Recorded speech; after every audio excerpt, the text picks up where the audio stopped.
All right, gravel bikes. There are a lot of them these days, and choosing one is kind of getting quite hard to do. So how do you tell the good ones from the other RANs? I've been joined by Jack Luke and Warren Rossiter to go through the bikes that we'd actually buy. So we've got a realistic option, that is to say, a gravel bike that we can actually afford. We'll each state the reasons we'd buy that bike, and hopefully, because we all have a slightly different outlook on what kind of gravel is, we'll be able to kind of pick a few bikes that you might want to look at when buying. And because we're a bunch of dreamers, we'll also pick a dream build that we absolutely cannot afford. Jack and Warren, how are you gents? Fabulous, thank you, Liam. What a treat to be here, gracing the studio for the first time in a long time. I won't even ask you. You can't beat that. Well, no. Honestly. No, I'm just happy to be here and happy to be wearing non-cycling kit for once. Oh my, oh my. Right, okay. So we should start with reality, maybe?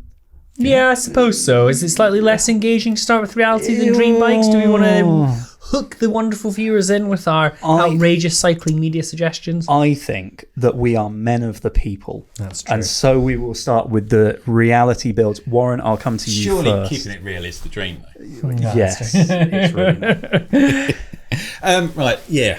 It's quite difficult, actually, just to whittle it down to just one, especially the sort of volume I've ended up testing gravel bikes over the last few years. Across all price points, of course. Across all price points, yeah. So I would say, like, Cervelo's Aspero Apex Explore, I really like. It's £3,100. I actually prefer the standard Aspero frame to the Aspero 5. It's a little bit simpler. It's got a UDH dropout. It's got a round seat post, so you can put a dropper in it. Looks super cool. Really sharp handling. Really, really nice. But that's not actually my choice. My choice would be GT Grade X. I'm a big fan of the Grade. You know, I had the original one. I've still got a second generation one. But this like third gen one, slightly relaxed angles. And this X model is £3,000, but you get a RockShox fork up front. So it's got that sort of slack, almost kind of trail feel to it. It's just so capable everywhere. Massive scope to upgrade, and the frame won't let you down. You know, that super compliant back end with the kind of fiberglass infused seat stays, you get about 30 mil of travel out of the saddle off that, and then you combine that with a fork that's giving you 40. It's a full suspension gravel bike. I'll come to the suspension in just a moment, because I think that is still quite a divisive kind of take on a gravel bike, whether you need suspension or not. You've mentioned UDH twice now, and one, this is a kind of dropout standard, isn't it? A mounting standard for the rear mechs that SRAM has introduced, and hopefully they're going to, make it universal, as the name implies. But why is it important for you to have that on a frame set going forward? Quite simply, I own far too many bikes. I've probably got more than 20 road and gravel bikes that I personally own. Big garage. I'm not two garages.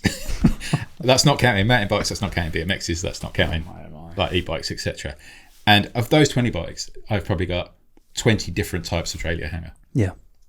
And finding a spare for any one of those is insane. Especially when they're a bit long in the tooth. If they're long in the tooth, you probably just will not get one. And so for a whole frame to be written off just for a simple, a $5 piece that big isn't right. Now, having a universal standard, and I know, it was a Trojan horse from SRAM so that SRAM could then bring their own derailleur system, which is superb, by the way. I just think the benefit for everybody is, no matter where you are in the world, no matter what model of bike you've got, if everybody goes UDH, you'll always be able to get a hanger because it's the same hanger. And that's the beauty of it. It's one of those bike innovations that I've seen that makes total sense. It's not, we've come up with a standard to annoy you, or we've come up with a standard because it's different to you. This one, it is universal. It's goes in the name. And I think that's more of that, please. Universal as well, in the sense that people are genuinely picking up on it. I can't recall what the bike was we wrote about a few weeks ago. It was more on the mountain bike side, but it was kind of noticeable for the fact it didn't have a UDH hanger. Yeah. And yes, you are totally right. Like, SRAM played a blinder and winning everyone around with that, but it is a good thing. And also, it doesn't prevent you from using Shimano drivetrains. No, it doesn't prevent you from using anything. Also on the gravel side as well, Wheels, I was writing about this from my suggestion, but Wheels Manufacturing make a really cool like SRAM UDH to Shimano direct mount adapter. Like it's not like a weird SRAM only thing. It's just a good all-rounder option. And it was an open standard. I mean, recently I've just sort of finished testing the new Parlay Ure, which is their kind of endurance. They don't want it categorized. They just go, this is a road bike for when road bikes were just road bikes. And it's fabulous. It's wonderful. It's UDH, but it's a pure road machine. And it was the first thing I looked at. I went, that's, good. Yeah, nice idea. So we're hoping for more UDH coming. Yeah. I just think it just makes sense. It's an open standard. SRAM aren't making any money off the back of it. They've just said to everybody, you can use it. So please use it. Shimano never really got anywhere with its direct mount standard, which didn't affect or come into play with the actual through axle standard. But the SRAM have really managed to make, we keep saying the same thing, but they have made it a standard. I see no reason to reinvent it in any way. I don't see what any other system could bring in terms of advantage. So yes, more of that from my perspective. I remember being on the GRX launch and asking Shimano about this directly, whether they were going to buy into it. And I was very confused at the time why they wouldn't commit to it, because people in the industry talk, and I'm sure that they knew about it before any of us did.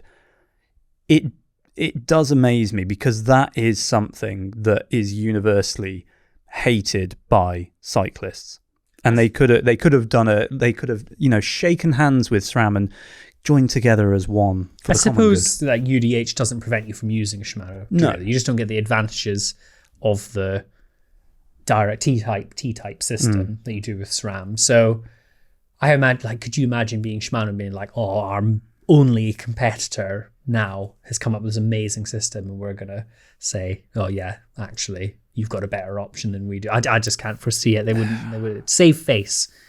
I would have loved them to. There was another slightly controversial pick there. I say it's controversial. I'm pretty sure in this room we all agree that gravel suspension is largely a good thing. Good thing without much testing on my behalf. My question was to use, with that GT grade, does it have a rigid fork option? Yes. Yeah. So you would specifically. The X is like X4 Extreme.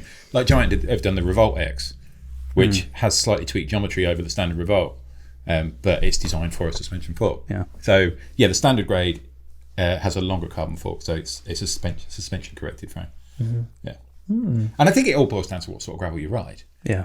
Whereas I do tend to ride a lot of single track, a lot of routine, rocky stuff, a lot of more technical stuff, and so I just appreciate having that bit of suspension, because I don't find it that much of a detraction when you're on, your nice super smooth Princess gravel as well. Yeah. I'd rather have the comfort than, and I like big tires on a gravel bike, but I don't necessarily want them all the time, and suspension counteracts that. Yeah.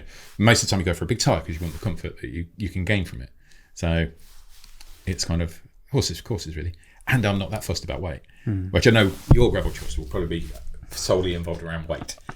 No, never.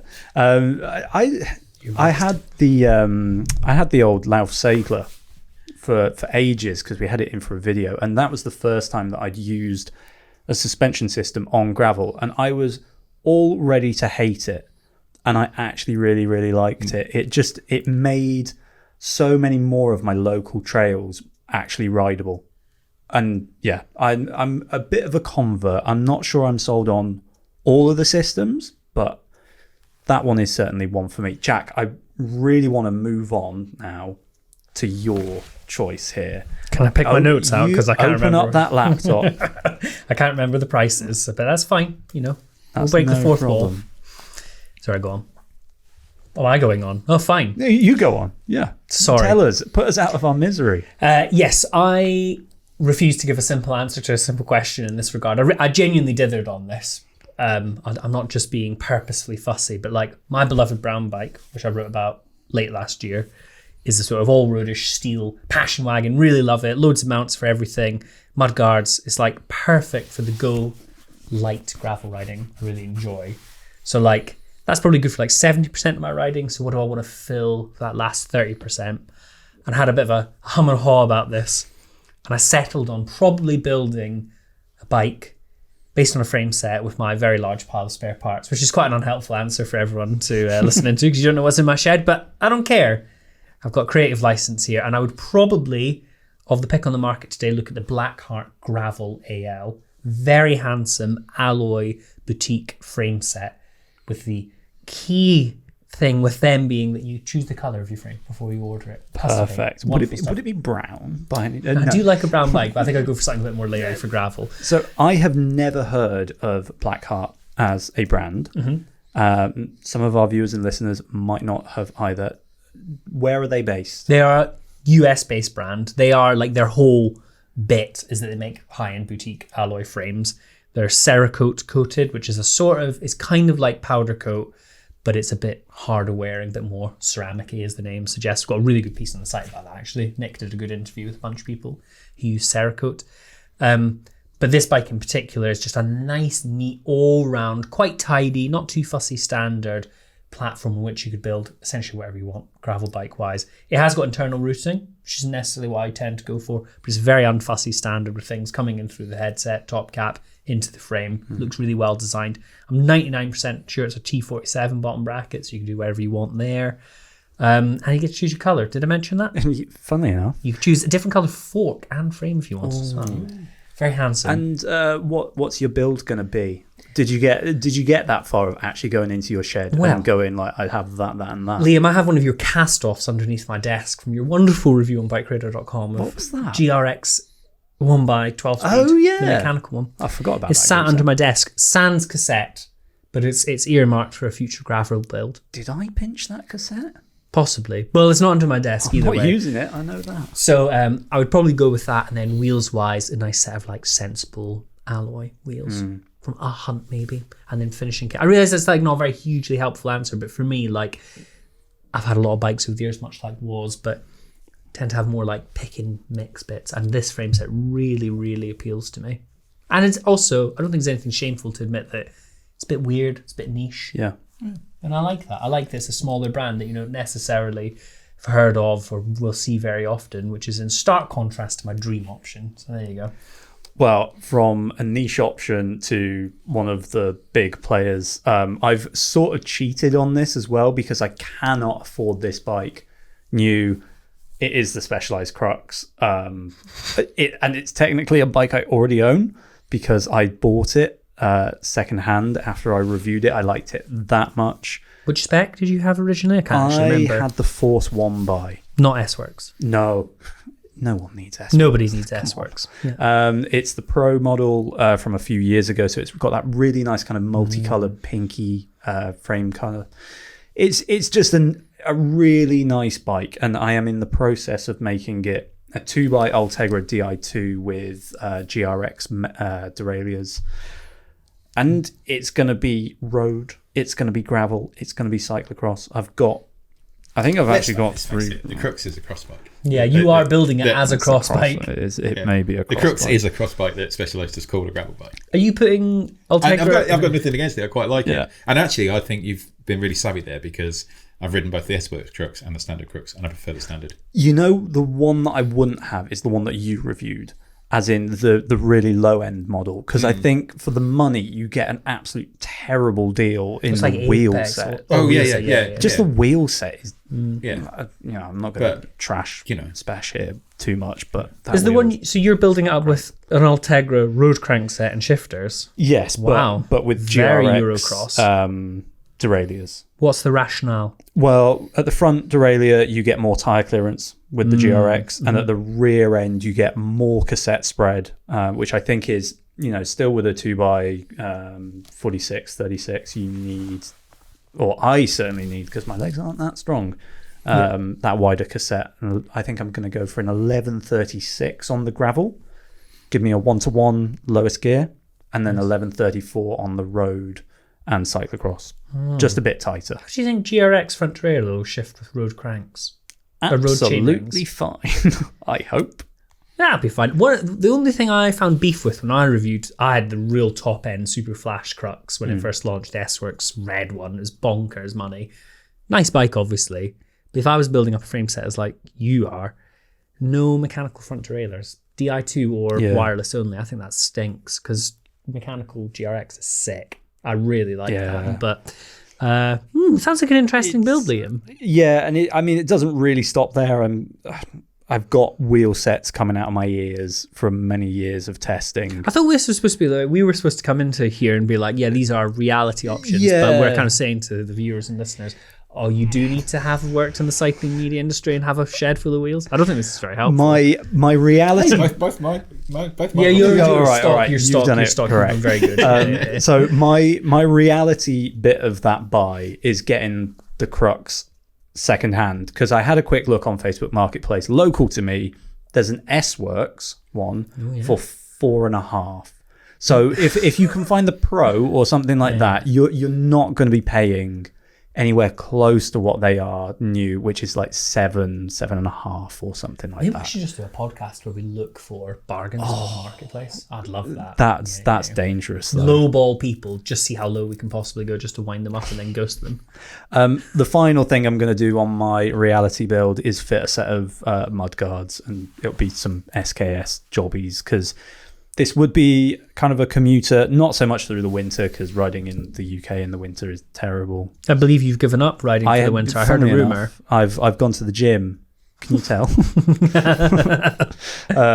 So yeah, but it still does need to do the odd commute, which is like 15 minutes through the city. But if the roads are wet, you're getting a soggy bottom 15 minutes through the city on a crux. On a crux. Yeah. Man of the people. Back to the start of the podcast. Just going to interrupt this little video. I'm actually reviewing it as we speak, but in the background, I am currently building it, I promise. And as soon as I've done everything, literally the kitchen table is a bit of a mess, but as soon as I've done everything, I will get a post up on our community page, so you can all see it actually built. All right. So we'll go back and we'll now start with what is top. You win the Euro Millions. Yeah. And Warren is not going to buy a bike because he already owns it. I sort of. I would say that, my particular sort of dream bike, gravel bike, doesn't quite exist yet, although I'm quite close to it. So I've got my current Cannondale Topstone Lab 71, currently running the Cane Creek Invert Fork, which there'll be a review of mine very soon. Very cool thought. Yeah. It's all written, it's all photographed. The first it's all, gravel fork. The first gravel fork. apart from those other 6 I've already tested. Yeah. And at the minute, it's got like a Eastern cockpit, RockShox dropper post, some nice Cannondale SL wheels. But I built it with Apex Axis Explore. Simple reason is, as I was saying, the sort of gravel riding I'm doing is it's very sort of trail based, and lots of instances where I run out of talent. So lots of binning it, and the idea of binning something as beautiful as a red Explore rear mech and trashing it, and then you're looking at 645 quid to replace. That's full group set mental. prices. That's mad. I mean, and the Apex one is 295. Still expensive, but it's not quite the. I'm not going to eat for a couple of weeks. But you've won the Euro Millions. I still think there's something to be said for. There's nothing wrong with Apex Axis. It works just as well. It's beautiful. The only thing is, it's a little bit heavier. I don't care. Yeah. I literally couldn't care less about the weight. And I built up that bike and kind of priced it up, sans the Cane Creek Fork, and it came to like, it's a £3,500 frame set, so it's a very expensive frame set.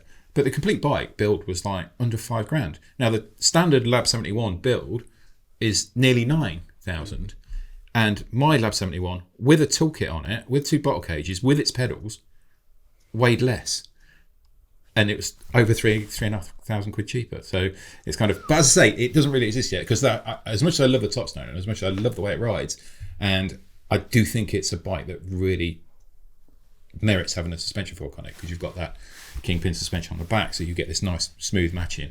And I'm running it with like 40mm Tufo Swampero tyres. Tufo. Ooh, cyclocross Liam over here. I'd like to hear that name. Yeah. So they're actually quite skinny. Top Glue. For a 40, they're quite skinny, but you get the benefit of the comfort of the bike off the back of it. Yeah. So it's nice and rapid on the road. It's nice and rapid on smoother gravel. But I would like a little bit more tyre clearance than the 45mm offers just to be able to play with it. And I'm going to say those 3 letters again. The Topstone needs UDH. It's not been updated in a while. One assumes if there's going to be a Topstone. I've heard rumour it's imminent. So I like these rumours.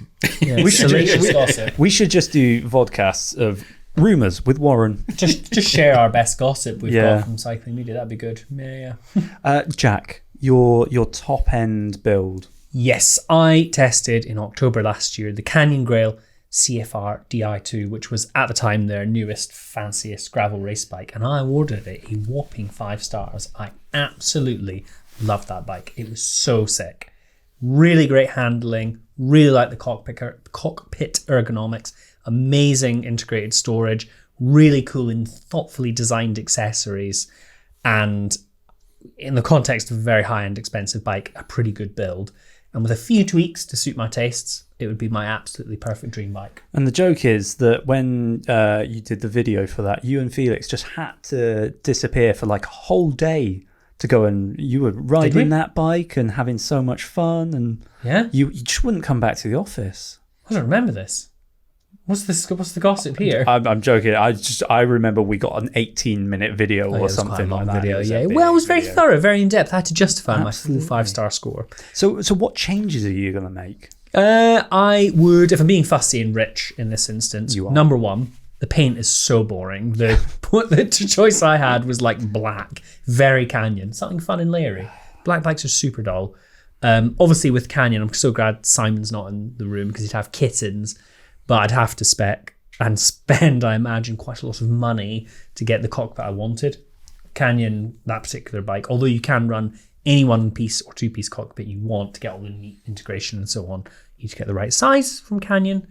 And I'd want the full suite of accessories. So they do a really cool frame bag, mud guards, and I can't remember what the name of it is, Gear Groove, that's it, the Gear Groove aero cockpit. I had a go with that for maybe like a day or 2. Very good. It's very easy to fit. Quite fussy to set up the first time, but compared to like taking a regular cockpit on and off, it's very simple. But like with that package, I could do everything I'd ever want on or off road. It was such a nice bike to ride. And finally, probably upgrade the tires to something a little bit more tough. I think they're G1 RS. They're the fastest Schwalbes, aren't they? Yeah. Very delicate, but super fast tires. And then a power meter, because otherwise how will I know how much fun I'm having? So sorry, that's a very expensive bike that doesn't come with a power meter. No, it's a GRX Di2 build. Of course, and Shimano still won't make a power meter. Yes, if I was going to be even more ambitious, I would say, Simon did a really good piece about, does Shimano even care about gravel? One of his key points was there's no Dura-Ace equivalent GRX group set with power meter and all the gubbins that you want. And that would be my pick. I'd maybe put a rotor crank set on just to be a bit out there. Some Q rings. I like Q rings. Look cool. 2012 wants their fad back. I have Q rings on my TCI. I like them very much. Yeah. Well, I don't think they make any difference whatsoever, but they look cool. Yeah. And they ruin your shifting. Oh, they're fine. They do. Yeah. Whatever. Right. So what we've seen there is 2 very different approaches to gravel bikes, and I think that represents 2 ways that you could go if you were kind of looking for a gravel bike. One, there's Jack's racy kind of machine, I would say, that's more suited with its tire clearance specifically to finer gravel. And then Warren's with all your suspension and everything like that. I would say that's much more adventure ready. Yeah, I guess, yeah. Are you about to segue into a plug for our wonderful video that we co-presented on gravel race versus adventure bikes? Oh my God, I'm not, but yeah, we'll put that somewhere. That will be somewhere on the screen. That's fantastic. I think for me, it stems back to, I'm a old school mountain biker, from the early 90s, as it were, and it gives me that buzz again. Basically, because modern mountain bikes are so good, so capable, that all the old school trails around me that I used to ride on mountain bikes and get that heart in your mouth moment, and literally scare yourself, so you need to change your diaper sort of thing. You just don't get on mountain bikes now. You can just bang through it and just go, well, that's fine. So I really like being underbiked, but I still want a little bit of comfort, a little bit, taking the edge off.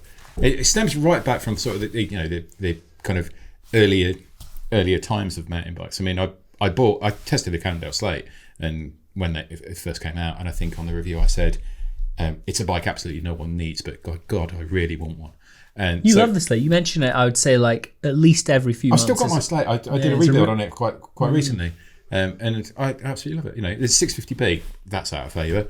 It's got a massive carbon lefty on it, which, that fork was twice the price of the frame because it's only an aluminium hardtail. I had the guys at Hunt build me a set of wheels for it because obviously it's got a lefty on the front. So I've got carbon wheels on it now. I did a rebuild with Apex Eagle. So mechanical 1x with a proper spread, because the original gearing it came with, it had a 5236 Ultegra group set with an 1128 cassette on the back. Not very gravel. No. And so now I've rebuilt it and I've got it exactly how I want. And I've got a dropper post on it. I've got the MV dropper post on it wired through, and that thing's amazing. And what I was so taken with it when I first got it, and I started looking at it, and I actually looked up a 1992 GT Zascar, which is an old mountain bike I used to race on, and the geometry was so similar. I was actually riding it going, oh, that's why I like this bike. Yeah. It's familiar. Yeah. And so I run it with like a super wide gravel bar, like a 40, I think it's got like a 46 on it. And so effectively, for me, it's a drop bar mountain bike. Is that actually your dream bike then was? A new Cannondale Slate? Yeah. Well, it's that, I just like that, I think you can go too far. There are mountain bike inspired gravel bikes out there, like the Nuke Proof, God rest it, which was a lovely bike, absolutely hilarious. But it was a gravity-focused gravel bike. It was amazing downhill over anything. Climbing on it was ridiculous. Yeah, it was like trying to climb gravel roads on a chopper. It was just sorry, but pointed downhill, and it was the best fun. All you're doing with this argument is really lighting a fire under the people that say that gravel is just 90s mountain bikes. No, because these bikes. No. Yes. No, because the modern gravel bikes are better. They are better than those bikes. The mini V brakes, I won't hear it.